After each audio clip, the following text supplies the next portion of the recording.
ഞാൻ ഗ്ലോബൽ അക്കാദമിയിലാണ് പഠിച്ചിരുന്നത്. അവിടെ ഞാൻ ഡിപ്ലോമ ഇൻ എയർപോർട്ട് അഡ്മിനിസ്ട്രേഷനാണ് പഠിച്ചത്. എക്സാം കഴിയുന്ന മുന്നേ തന്നെ ഞാനവിടെ പ്ലേസ്മെൻറ്റ് അയക്കണേ. ഞാൻ ഇപ്പോൾ ട്രാവൽസിൽ ടിക്കറ്റിംഗ് സ്റ്റാഫാണ്. നല്ല ഫ്രണ്ട്ലി ആയിട്ടുള്ള ടീച്ചേഴ്സാണ്.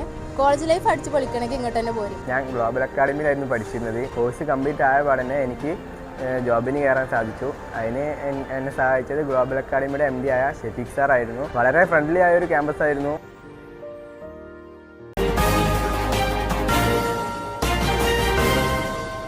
നമസ്കാരം, പ്രഹേളിക ന്യൂസിലേക്ക് സ്വാഗതം. 3 മാസം ഗർഭിണിയായ യുവതി ജീവനൊടുക്കി. ഭർത്താവ് തൂങ്ങി മരിച്ചു. എടത്വയിൽ ഗർഭിണിയായ ഭാര്യ ജീവനൊടുക്കിയതറിഞ്ഞ് ദോഹയിൽ നിന്ന് നാട്ടിലേക്ക് തിരിച്ച യുവാവിനെ ബംഗളൂരുവിലെ ലോഡ്ജിൽ തൂങ്ങി മരിച്ച നിലയിൽ കണ്ടെത്തി.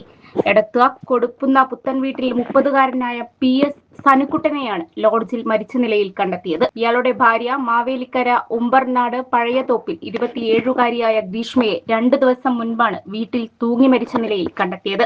അതേസമയം 4 മാസം മുൻപായിരുന്നു ഇരുവരുടെയും വിവാഹം. തുടർന്ന് 1 മാസം മുൻപാണ് സനുക്കുട്ടൻ ജോലിക്കായി വിദേശത്തേക്ക് പോയത്. ഭാര്യയുടെ മരണവിവരം അറിഞ്ഞ് സനുക്കുട്ടൻ നാട്ടിലേക്ക് തിരിച്ചിരുന്നു. കണക്ഷൻ ഫ്ലൈറ്റിൽ ബാംഗ്ലൂരുവിൽ ഇറങ്ങിയ ശേഷം നെടുമ്പാശ്ശേരി വിമാനത്താവളത്തിൽ എത്തുമെന്നായിരുന്നു വീട്ടുകാരെ അറിയിച്ചത്. അതുപ്രകാരം സഹോദരനും ബന്ധുവും കൂടി നെടുമ്പാശ്ശേരിയിൽ കാത്തുനിന്നെങ്കിലും സനുക്കുട്ടൻ എത്തിയില്ല. തുടർന്ന് ബംഗളൂരു വിമാനത്താവളം അധികൃതരുമായി ബന്ധപ്പെട്ടപ്പോൾ സനുക്കുട്ടൻ അവിടെ ഇറങ്ങിയതായി ഫോൺ ലഭിച്ചു. ഫോണിൽ ബന്ധപ്പെടാൻ കഴിയാതെ വന്നതോടെ ബന്ധുക്കൾ ബംഗളൂരുവിലെത്തി മലയാളി അസോസിയേഷനുമായും പോലീസുമായും ബന്ധപ്പെട്ടു.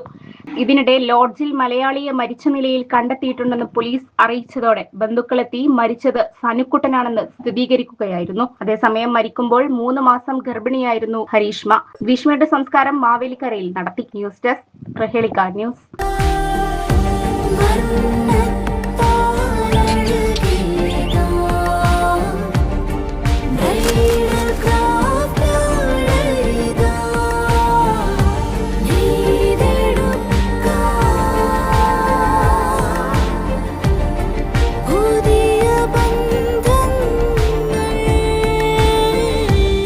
നേടെടുക്കാം പുതിയ ബന്ധങ്ങൾ. Bridal craft, the wedding mall, Pan Bazaar, Tirur.